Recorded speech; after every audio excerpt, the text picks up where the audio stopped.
Should someone remove this? It would be an interesting talk this way, though.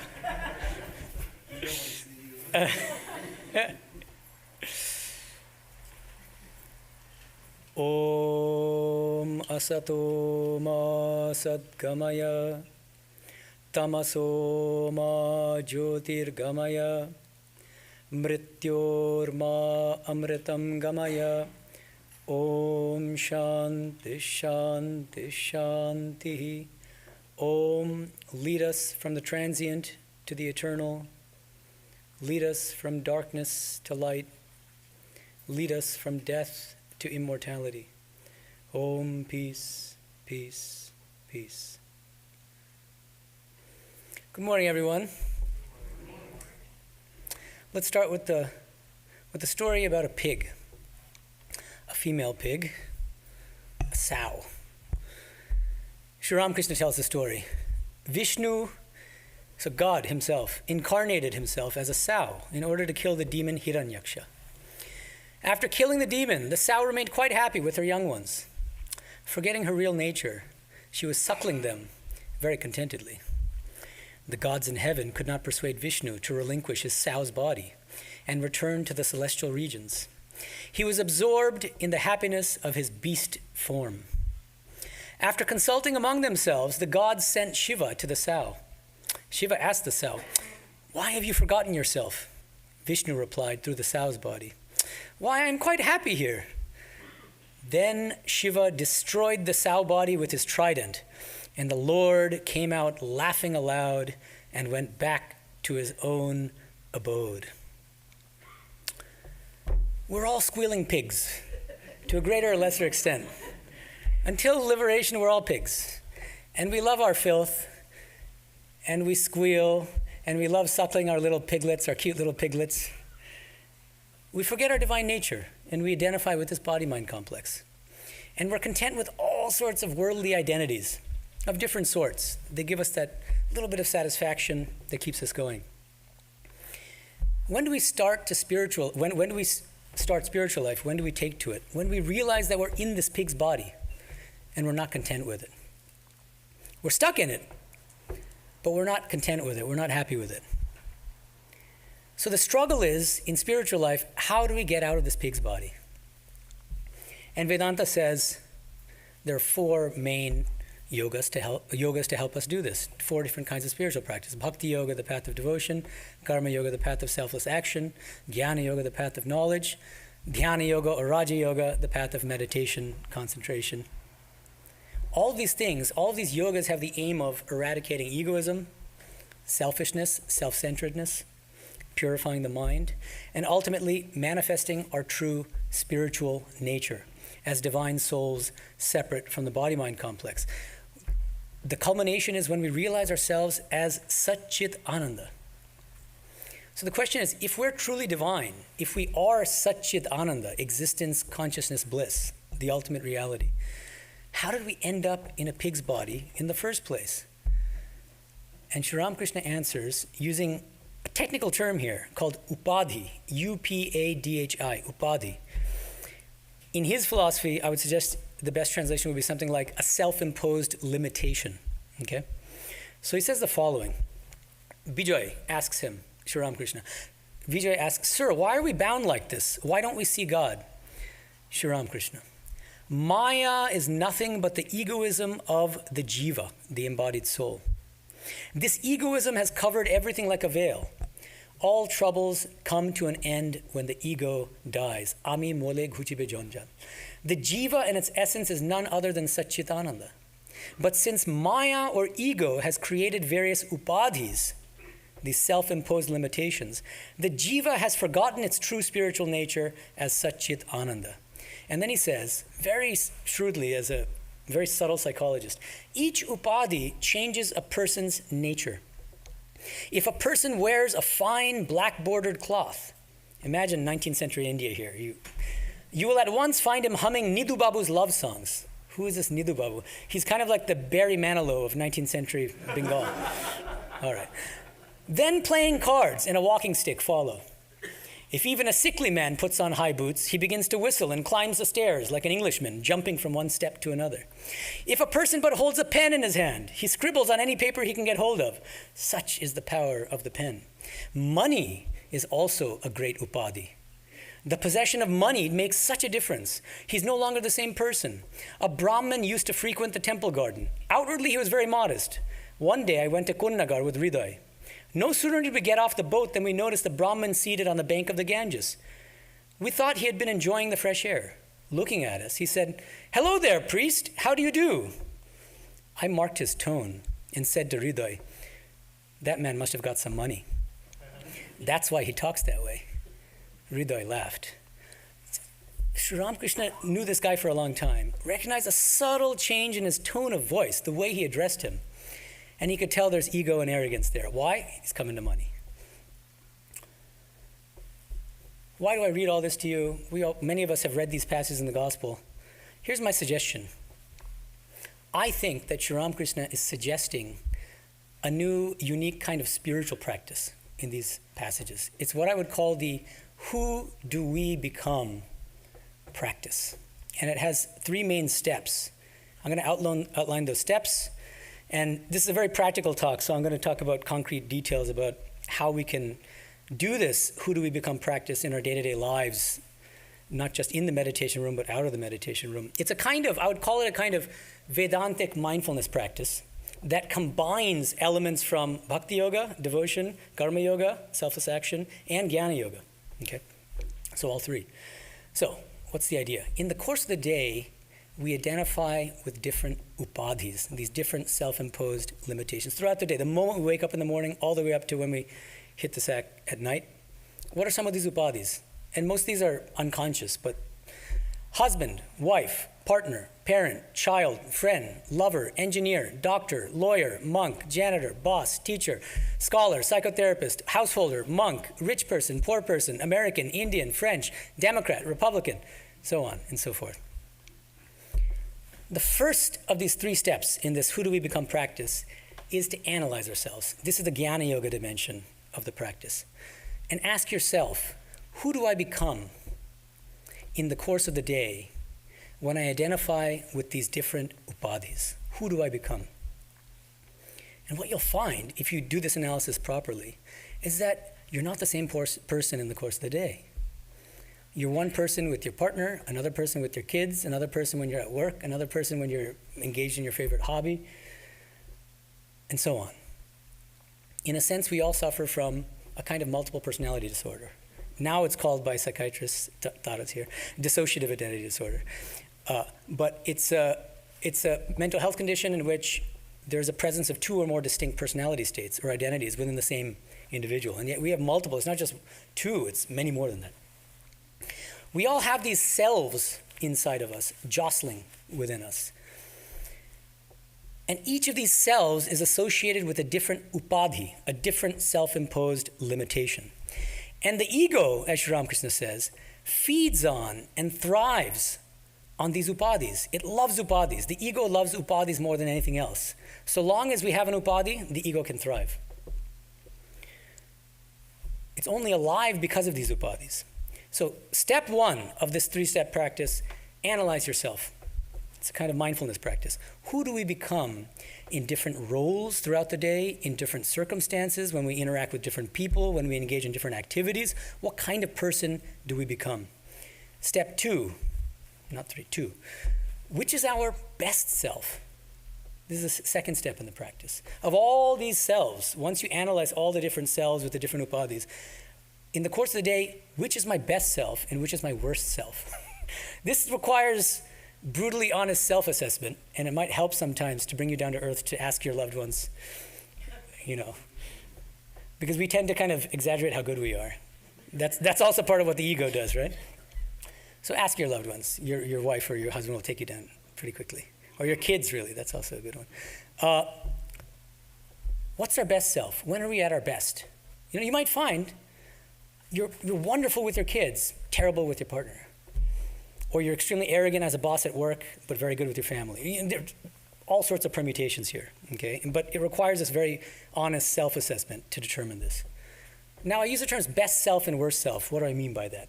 From a Vedantic standpoint, pretty simple. The worst self is our most selfish and egoistic self.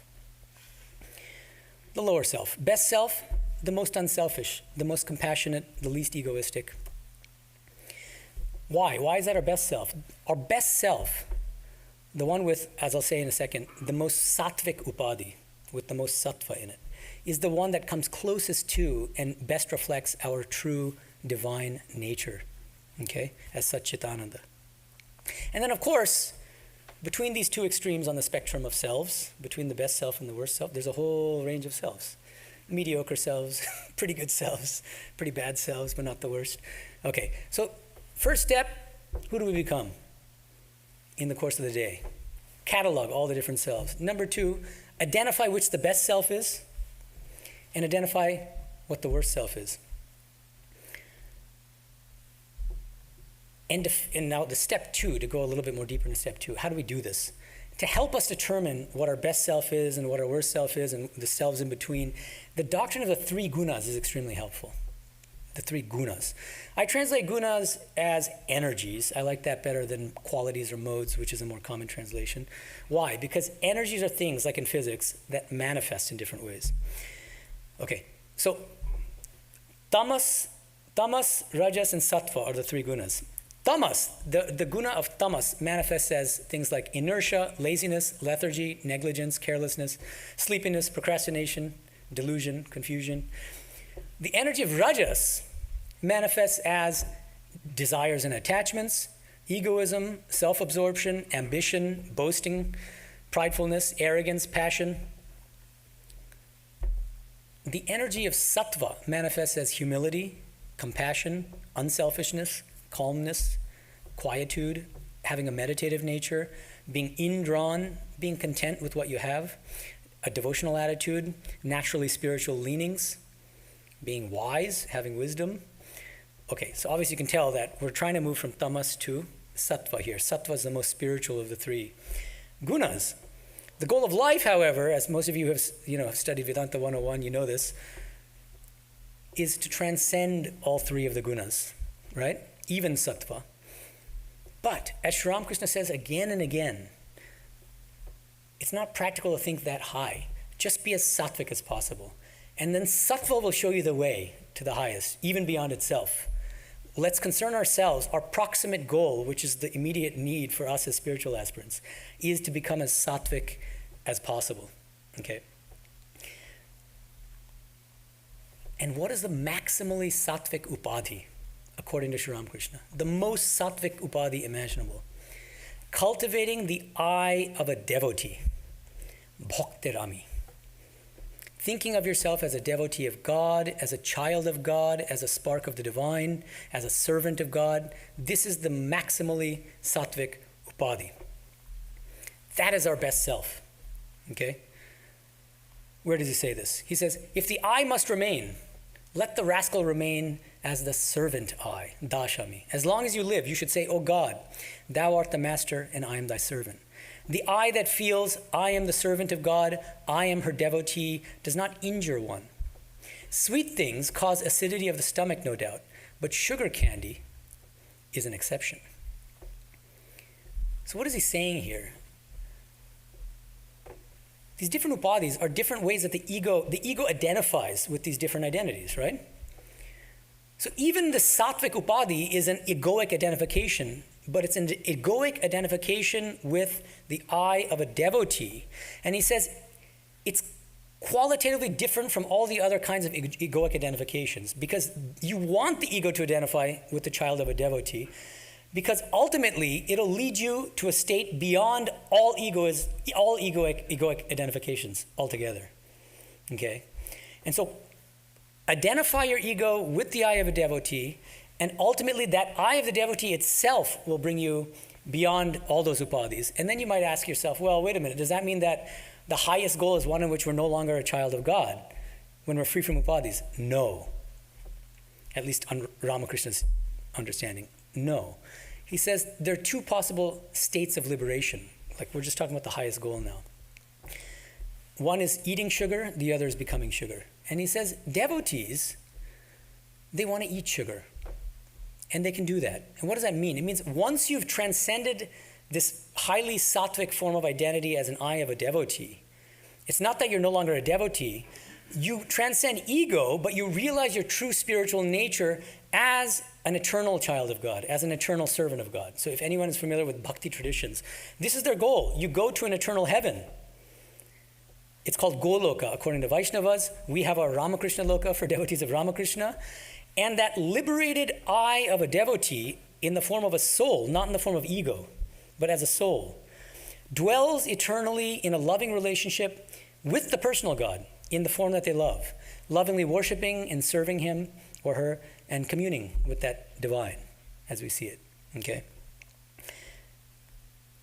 But and we can come up with an objection. Of course, somebody had this objection, Vijay Krishna Goswami. He said, the objection would be, isn't the I of a devotee still a kind of ego? It's still a form of ego, and isn't that bad?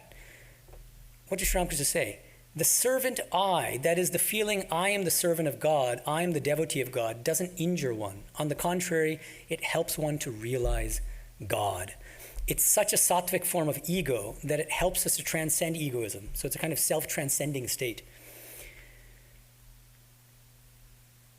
What lies at the other extreme? So on the one hand, the best self is the I of a devotee, the I of a servant, a child of God.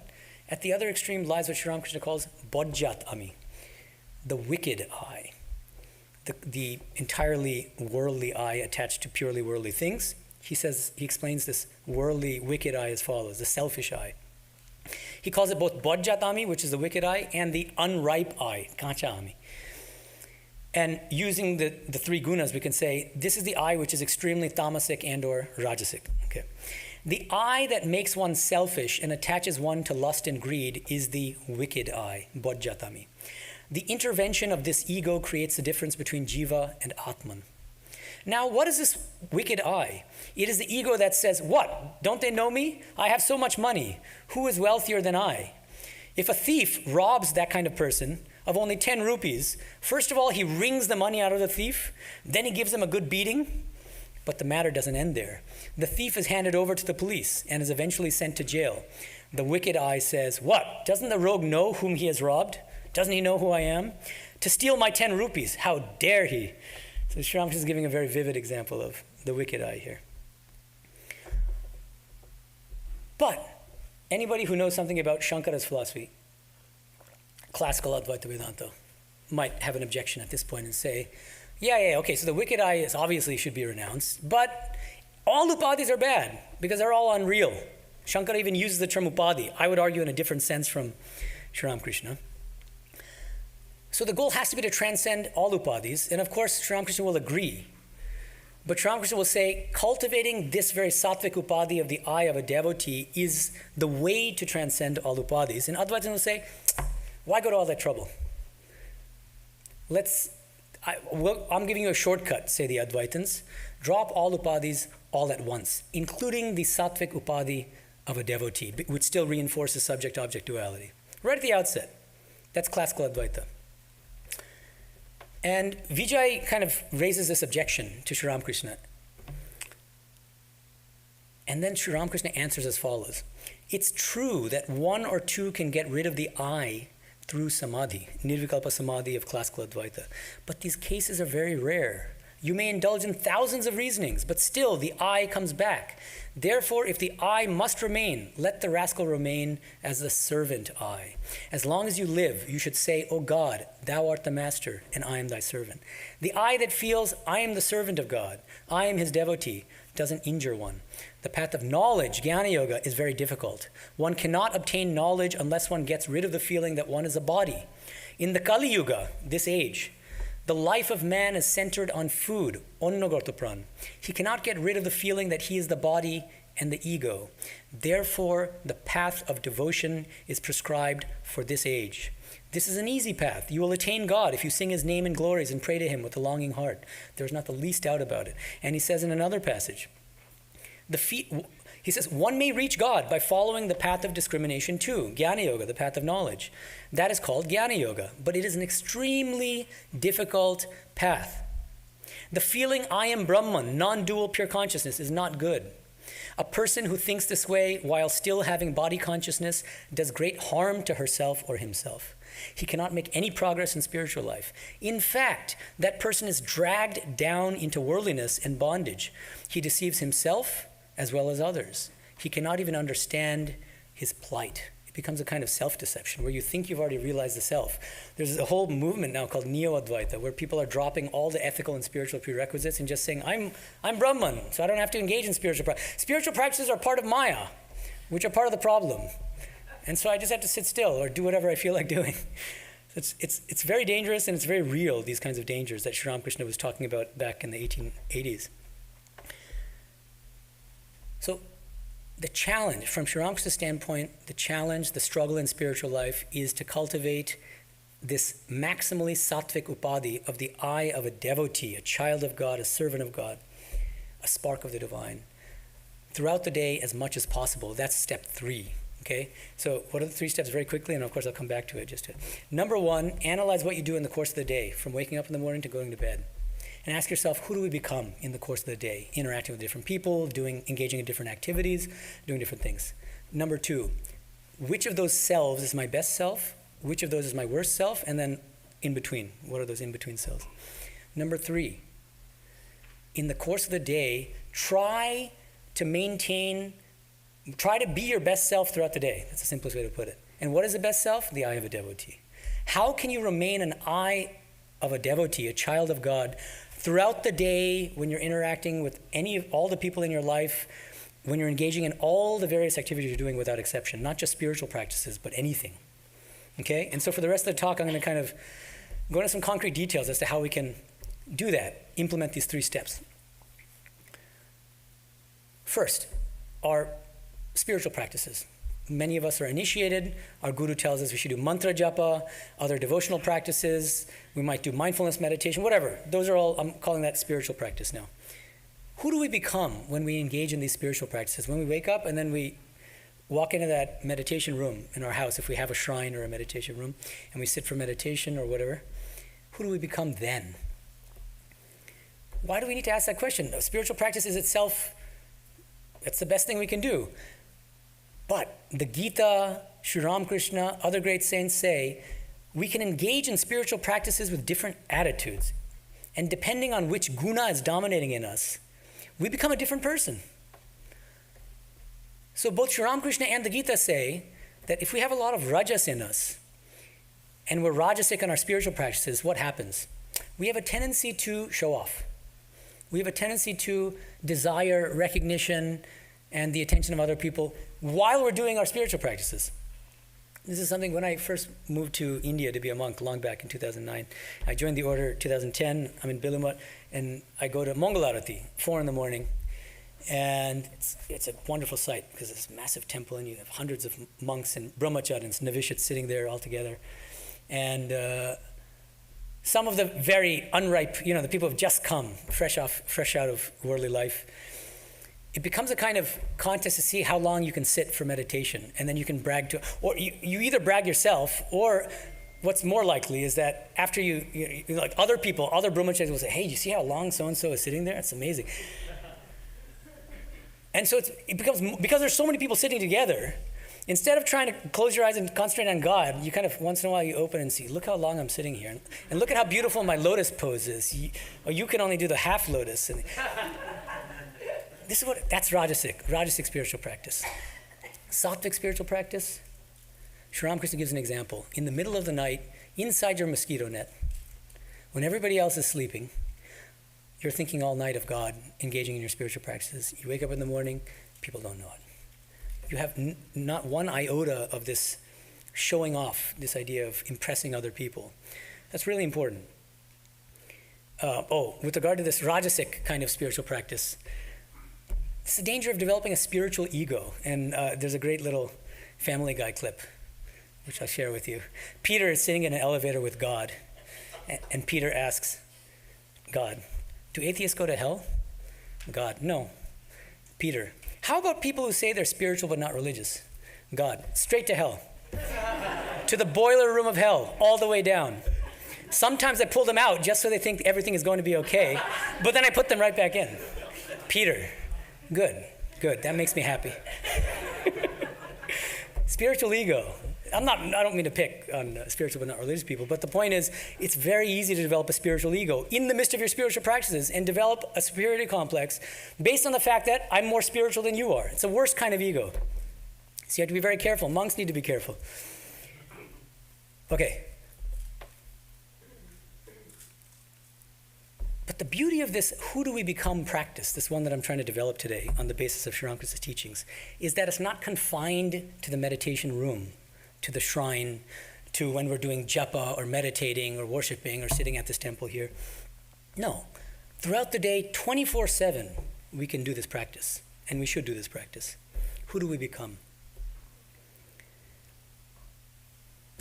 That's why Sri Aurobindo used to say, all life is yoga.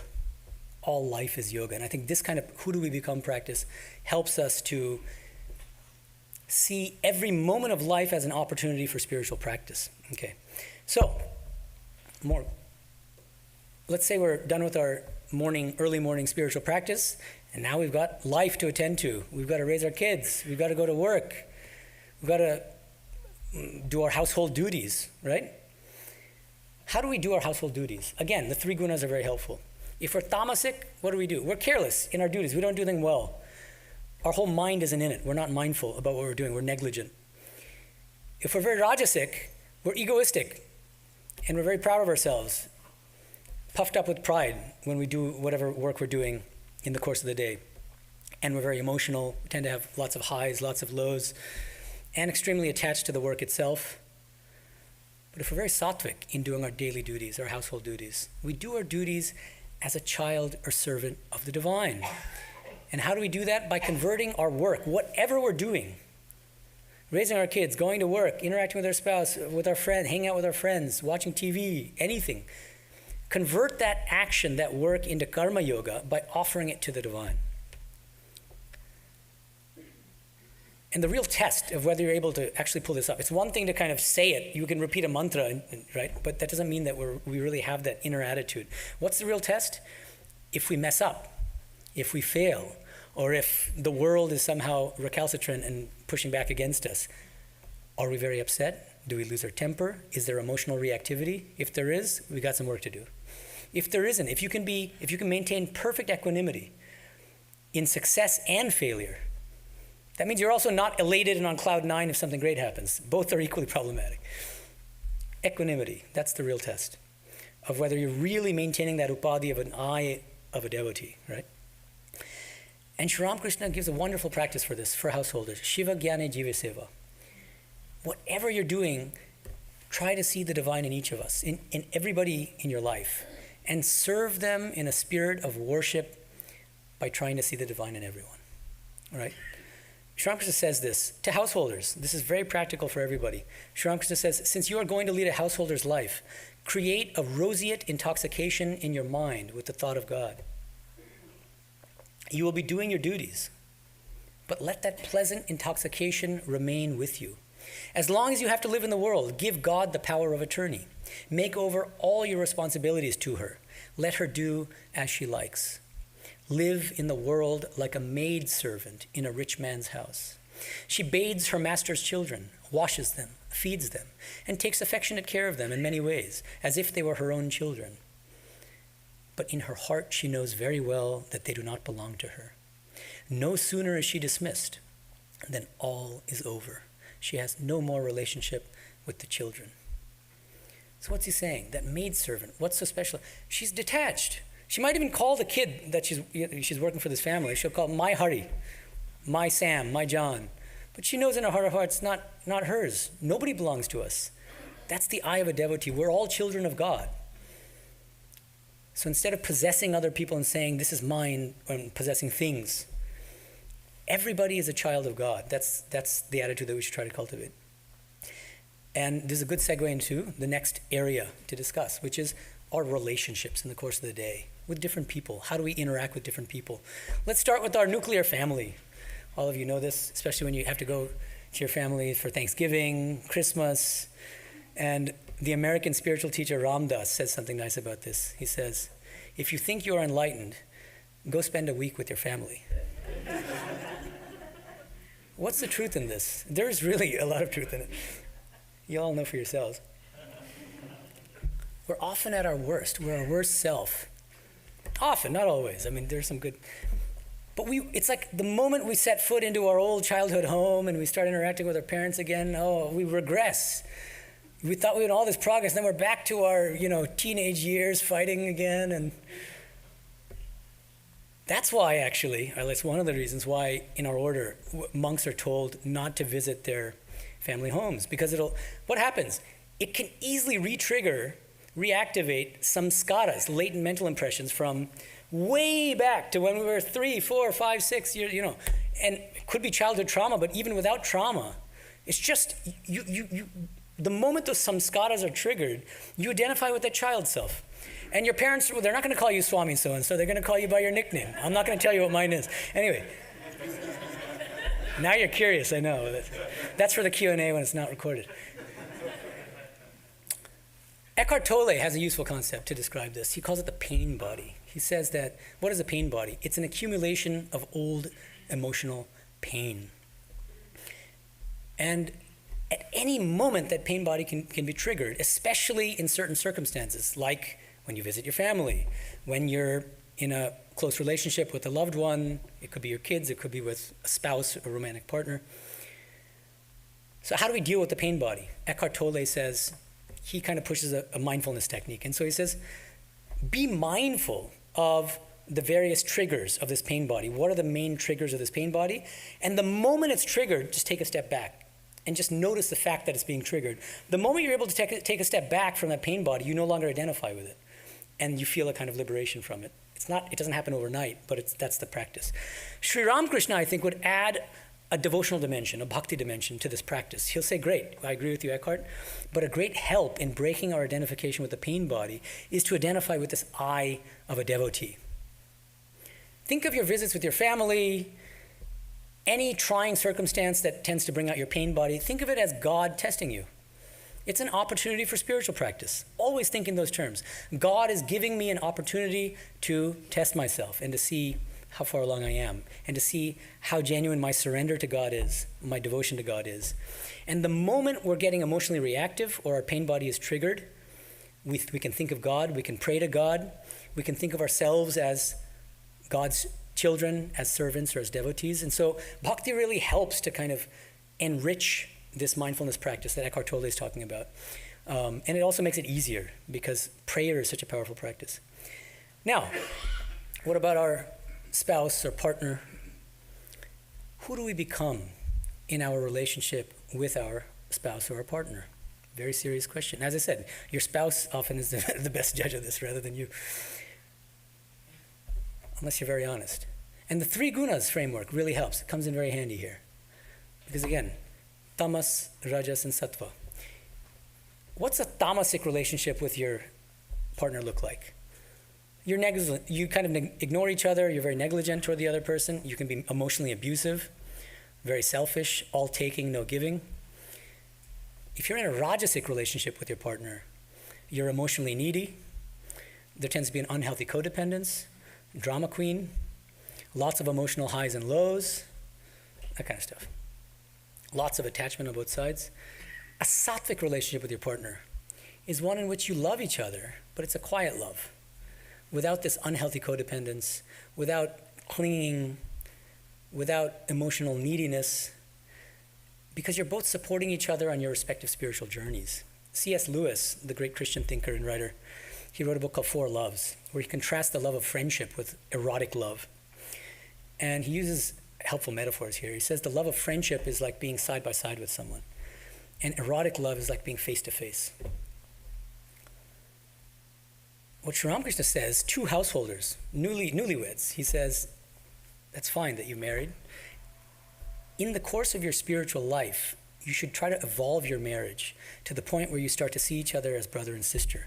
So putting it in C.S. Lewis terms, he's suggesting to householders that as a spiritual aspirant, your goal should be to be less face-to-face and more side by side as partners. And how do you do that? By feeling your identity as a child of God and looking at your partner as another child of God and helping each other along and serving each other along your respective spiritual paths. Think of each other as souls rather than as body-mind complexes. Raising children, another big area here for most people. Who do we become when we're interacting with our kids, when we're raising our kids? What does tamasic parenting look like? Negligent parenting. Do whatever you want. I don't care. Kids might love it at the time. They don't usually turn out that well. Rajasic parenting. What's called helicopter parenting. You hover over your kid. You don't let them grow in their own way. You're overbearing. You try to mold your child in your own image. Your identity, your self-worth is bound up with your kids. And then that's a lot of pressure on your kids. That's all very Rajasic. Satvic parenting. We're caring. We love our kids, but we're not emotionally needy. We're not trying to mold them in our own image. We're neither negligent, which would be tamasic, nor are we overbearing. We let them grow in their own way. We encourage them to develop into the best possible version of themselves. Okay. One of my students in my Gita class is kind of a hardcore sort of like academic class, and so I have study questions and homework assignments. And a few months ago, one of the questions, we were talking about karma and rebirth, and one of the questions was, how do the doctrines of karma and rebirth, how do they play a role in your day-to-day life? And one of my very thoughtful students, he's here in the audience now, but I won't embarrass him. He gives a very thoughtful response. He says, I think karma and rebirth have changed my views about raising children. The idea that I'm nurturing a soul that has been here many times and is on its own specific journey helps me to view parenting with more of a stewardship and guidance lens and not a possessive mentality. I see no need to create a carbon copy, shape a child completely to my own ideals, or save them from eternal damnation. I understand that a soul may have chosen me to help them along in this part of their journey. It's a subtle but powerful shift. It's an extraordinary answer. I think it's really helpful for what we're talking about. I love this term stewardship mentality. When you're raising your kids, you're a steward of the kid, which means what? You're taking care of your children, but you don't claim them as your own, and you don't cling to them, and you don't possess them and say, mine, mine, mine. God has entrusted me with a sacred responsibility to look after these kids whose souls are on their own respective spiritual journeys. And our duty as parents is to facilitate them on that journey, to foster to make them the best possible version of themselves. It's very much like what Sri Ramakrishna says about being like a maidservant, right? That's the stewardship mentality. We can go further, and many of you probably have pets. How do you relate to your pet? Is that tamasic or rajasic or sattvic? Some people's whole identity and self-worth is bound up with their pet, which is very sad. That's very rajasic. Or some, tamasic, they neglect their pets. And the sattvic one is, you appreciate your pet's company, you love your pet, but your identity and self-worth isn't bound up with that pet. You're not emotionally needy toward that pet. How about work? Because many of us work. We have to go to the office, or nowadays we work remotely. But in any case, you have to interact with coworkers. You might be a manager of a company, a boss, a CEO, whatever it is, in all walks of life. So let's talk a little bit about that. Let's say when you're interacting with coworkers in your company. If you're very rajasic, so you can ask yourself, who do I become when I'm interacting with my coworkers? If you're very rajasic, you become very egoistic, very ambitious, competitive, jealous, possibly even conniving to get ahead. That's actually kind of a combination of rajas and tamas. But if you're sattvic, who do you become when you're interacting with coworkers? You become a really good version of yourself. You're friendly, you're supportive, you're not competitive. You actually desire to help your coworkers if they're struggling with a certain task, and you're unselfish. And the best way to cultivate that attitude of sattva, being a really supportive coworker, an unegoistic, unselfish coworker, is to cultivate that I of a devotee. You see how this practice applies across the board in all circumstances. That's the beauty of it. You don't have to announce it. Don't say it. Tell your coworkers, I am now practicing being the I of a devotee. Then that becomes rajasic again. That's the danger. So no, it's an inward practice. The whole point is it's an internal practice. It's all private. It's between you and God. Right? And every moment of your time at work is an opportunity for spiritual practice. It's a test. Anybody can be a great yogi in a cave, but put them in a room with 5 people and then see how long they last. And same thing goes if you're a manager in a company, you're a boss, a CEO, whatever. Who do you become when you're leading other people in your company or in other contexts? If you're very tamasic, you don't really pay much attention to them, you're negligent, you might be rude, inconsiderate, hands-off in a way that's actually destructive and not helpful. If you're a rajasic kind of leader, a rajasic kind of boss, you're domineering, bossy, obnoxious, egoistic, argumentative, sometimes patronizing, condescending. So who do you become? If you're a leader in a company, something like that, who do you become? Do you fall into the tamasic category, rajasic? What's the good category? It's the Satvic category. There's a term for this, which has been, was popularized by Robert Greenleaf in the 70s. The term is servant leadership. The best leader is a servant leader. It's a leadership style where the leader's primary focus is on serving their team, organization, or community, rather than being power hungry, seeking power or control. What's the best way to be a servant leader? Cultivate the eye of a devotee. Because automatically then, you're not just serving God, you're serving everybody else, because you see everybody as children of God. So that attitude of service becomes automatic the moment you have the eye of a devotee. Who do we become when we engage in different kinds of activities? What do I mean by that? Apart from work, apart from raising your kids or interacting with your spouse, what do you do in your free time? Actually, Alfred North Whitehead, a great American philosopher, he said, religion is what the individual does with his own solitariness. It's a very interesting and profound idea. You might be very spiritual when you're in your meditation room, but what do you do in your free time? That's also a really deep sign of what, how spiritual you really are. What do you do with your own solitariness? What do you do? What kind of music do you listen to? What kind of movies do you watch? What kind of people do you interact with? What are your hobbies? What kind of art, if any, do you appreciate or enjoy? What books do you like reading? What's the trick here from a spiritual standpoint? Try to make all of your activities as sattvic as possible by maintaining the eye of a devotee at all times. And I want to give you an example. Let's run an experiment. We can't actually run it now for copyright reasons. If there weren't copyright issues, I would play to you 2 songs, one back to back. We can't do that, but I've provided the links to the songs in the YouTube description with the lyrics of one of them. Both these songs are about intense longing. Intense longing. One of them is a pop song from about 4 years ago called Driver's License by Olivia Rodrigo. Many of you have heard of it, I'm sure. It's a good song, actually. What is this song about? It's expressing intense longing for her ex-boyfriend. And I'm just going to read a paragraph from the lyrics. And you're probably with that blonde girl who always made me doubt. She's so much older than me. She's everything I'm insecure about. Yeah, today I drove through the suburbs, because how could I ever love someone else? Okay, and it goes on like this. It's a good song, I'm telling you. And so you listen to it, it's a good song. And I don't do justice to it, I'm not a singer. It's a hard song to sing. Ask yourself, who do I become when I listen to this song? Who do I become? Well, it helps us to identify with, it might be that we just went through a breakup and the song is tremendously cathartic and helpful to us. That's possible, right? Nonetheless, we're still operating within the realm of this little I, with its desires and its needs and its longings for the things of this world. So listen to that song. Ask yourself, who do you become when you're listening to the song? And then listen to a spiritual kind of music. Take your pick. It could be any kind of bhajan. It can be sacred classical music, which is a genre I love in Western classical music, and that's what I draw from here. One of my favorite classical pieces.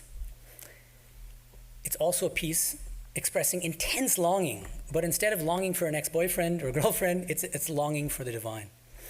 Dietrich Buxtehude, Buxtehude, he was a mentor of Bach, by the way, so a Baroque composer. He composed a piece, he set to music Psalm 73, 25 to 26. He put it to music. And so the title of the song in German is Herr, Herr, wenn ich dich nur habe. Lord, Lord, if I have you alone. And the lyrics go as follows.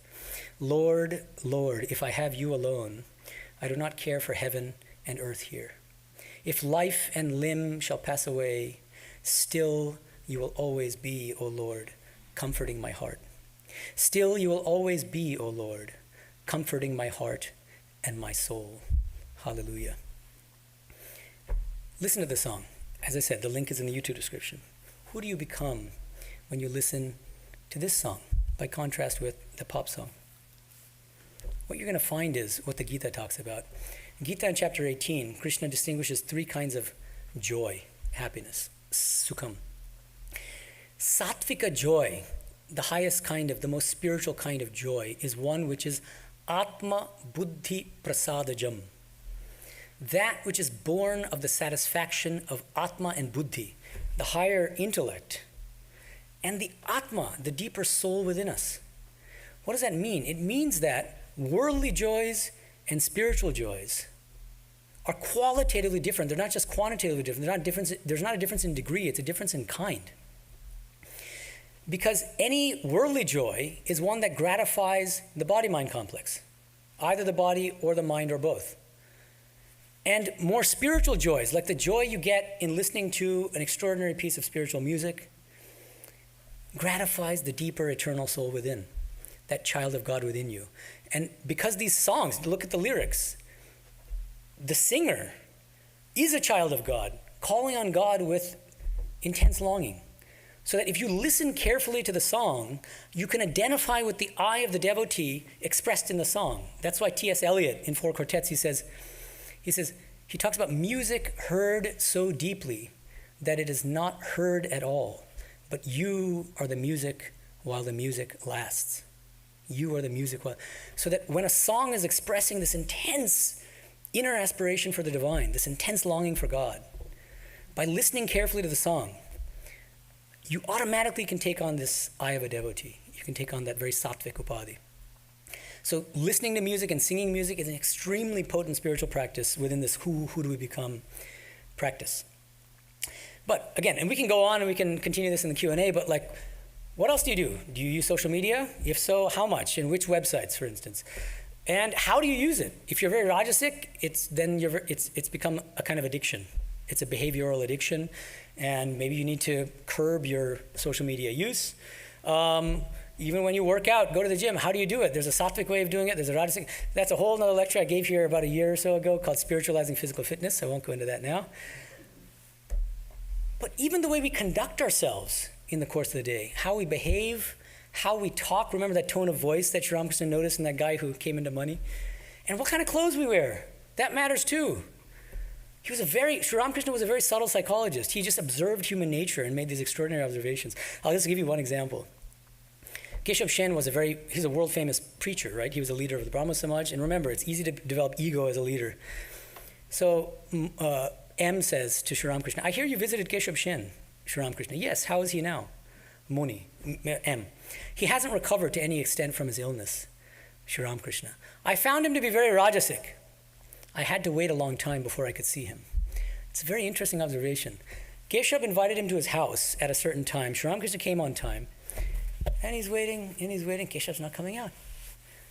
And then maybe, 30 minutes or 40 minutes later, he comes out.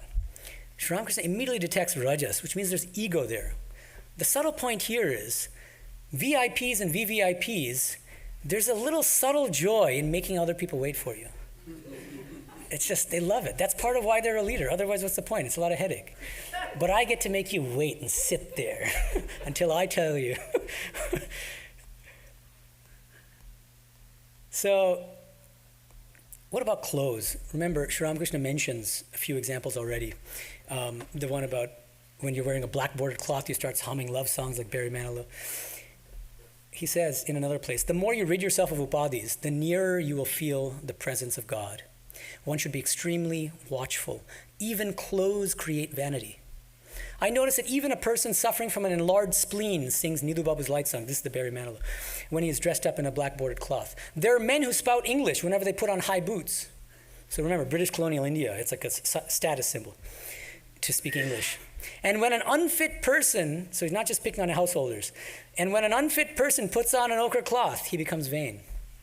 The slightest sign of indifference to him arouses his anger and pique. So that's another beautiful thing about this spiritual practice. Who do we become practice? It applies to everybody across the board, whether you're a monk, a renunciate, a householder, a child. And what you'll find, analyze yourself. Who do you become when you're wearing different clothes? It's really interesting. Most people don't think about this, but it really changes who we are. Our identity changes. It's not just that other people look at us differently, but we think of ourselves differently, actually, depending on the kind of clothes we wear. Let's start with the monk, because I'm a monk. When I was finishing my PhD, I'd already decided I was going to move to India and be a monk. And especially those last few years, this was like 2006 to 9-ish, I was just itching to get rid of my Western clothes. It was just this feeling inside, like I don't feel comfortable in this. This is not me. This is not my identity. And the moment before setting foot on that plane, I had a one-way ticket to India. I gave all my clothes to my parents. They donated it to Goodwill. And it was just a relief. And I wore the white clothes of a brahmachari and a monastic novitiate. But of course, you have to be careful. And well, Holy Mother says, why do monks wear gerua, the ochre cloth? It acts like a dog's leash. It reminds us of our monastic vocation, our higher spiritual ideals. And it's very helpful. I find it helpful. That's why I even walk outside with ochre robes. At the same time, this practice, this who do we become practice, also tells us as monks to be very careful.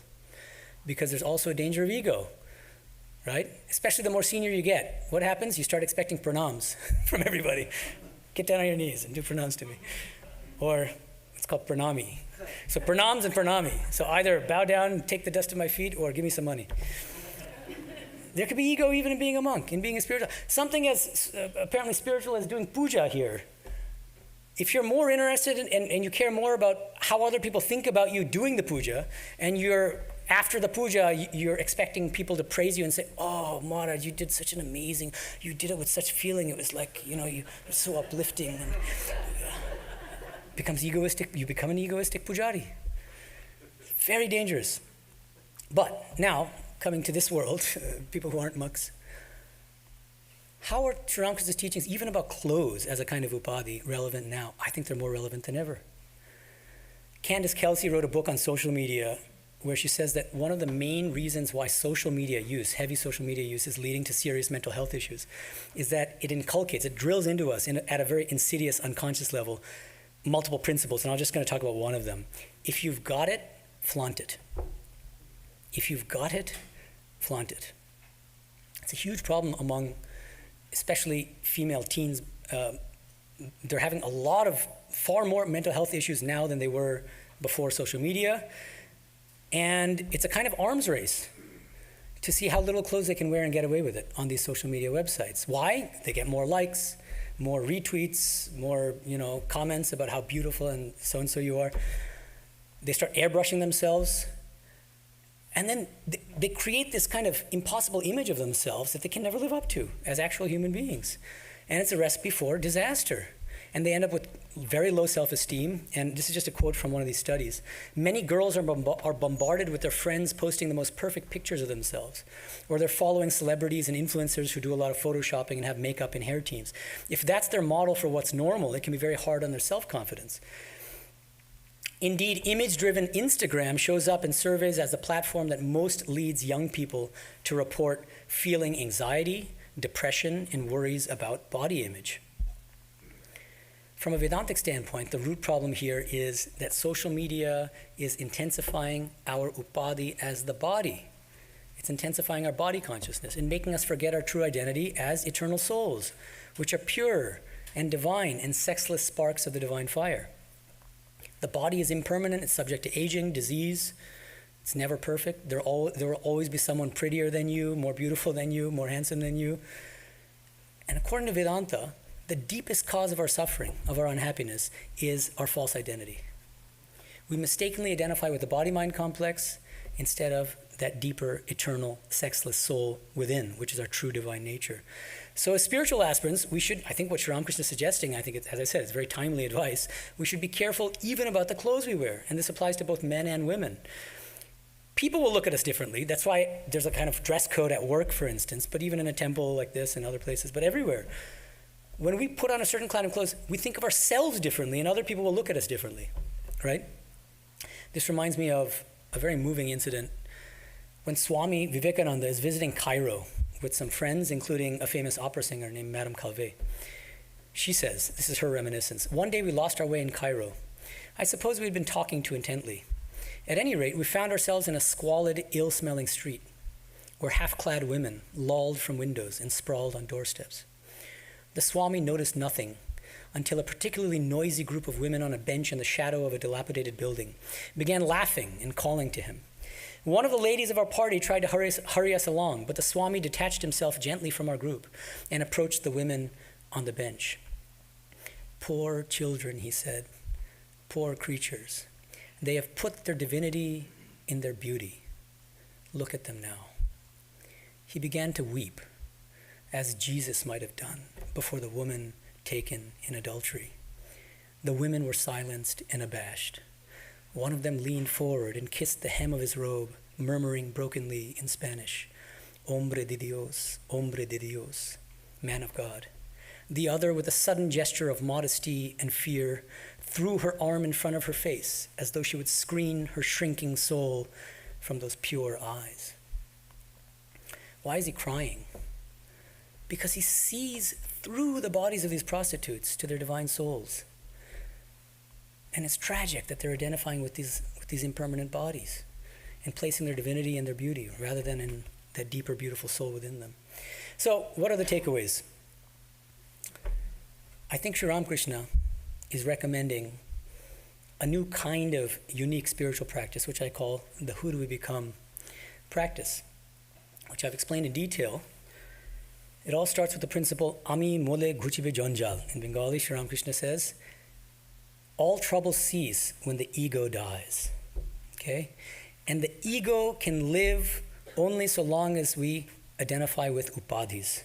So the more we get rid of these upadhis by identifying with the most Satvic kind of upadhi, our best self, the eye of a devotee, the child of God, the servant of God, a spark of the divine fire, the further we go along on the path of ego destruction, and the closer we get to attaining the highest goal of life. So this who do we become practice, it doesn't fall under, I think, any one of the yogas, but it combines, as I said before, 3 yogas, Jnana Yoga, Bhakti Yoga, and Karma Yoga. What are the 3 main steps? One final time. Number 1, step 1, analyze yourself in the course of the day, from the moment you wake up to when you go to bed. Even how's your sleep, that's also part. Who do you become in different circumstances? When you interact with different people, when you're at work, when you engage in different activities. You might have some kind of addiction, whether it's cigarettes or alcohol or drugs, whatever. Who do you become in the midst of all those things? When you wear certain clothes, it's a kind of mindfulness practice. I think that falls under Jnana Yoga. Step 2, when are we the best version of ourselves? What's my best self in the course of the day? What's my worst self? And Sri Ramakrishna gives us that criterion for determining best and worst. What is it? How unselfish are we? And our best self, you're going to always find, is the least selfish, the least egoistic, less me. And how do we cultivate that?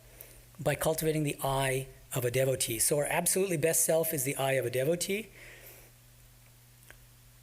And so step 3 is we should try to cultivate the eye of the devotee under all circumstances, in engaging with all the people in our life, in relating with our coworkers, our children, our spouse, our partners, our friends, in the midst of our hobbies and activities, even social media.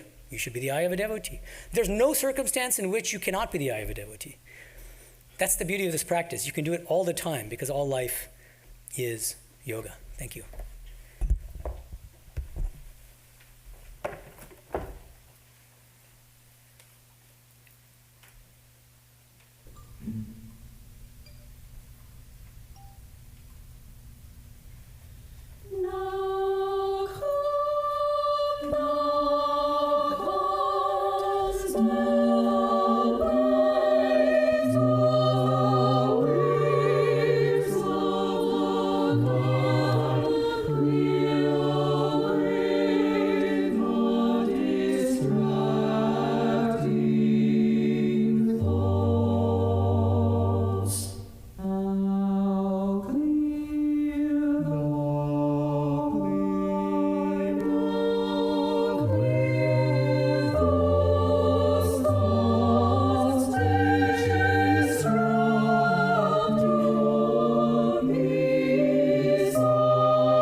We don't have a Sunday talk next. Well, it's not listed here. What's this? Oh yeah, thank you. My goodness. Okay, so next Sunday. Well, okay, first, hold on. Let's do Shivaratri first. Where is that? Okay, so Wednesday, February 26th, from 6 p.m. to early morning on Thursday, 2 a.m. is Shivaratri, Puja of Shiva. And there are 4 watches. First watch 6 p.m., second watch 8:30 p.m., third watch 10 p.m., fourth watch 11:30 p.m. And there are talks in between, little talks. Then, next Sunday, a very auspicious day, is Sri Ramakrishna's birthday. So it's Sunday, March 2nd. And that's not listed here, right? But anyway, but it's Sri Ramakrishna's birthday. And what time? It's 10 o'clock. It starts at 10 a.m. And it goes to about 1 o'clock. And then there's going to be a homa in the living room area, followed by lunch for everybody, lunch prasad, and then there will be a special afternoon program where we flip the script and let devotees talk to us and explain the life and teachings of Sri Ramakrishna as they see them. And there will also be some singing and a little Vedic chanting as well. Anything else? Anything I'm missing? I think we're good. Thank you, everyone. I hope to see you. Oh, there are refreshments outside, and there's going to be a Q&A in the greenhouse living room. I hope to see all of you there. Om Shanti Shanti Shanti Hari Om Tat Sat Shri Ramakrishna Arpanamastu.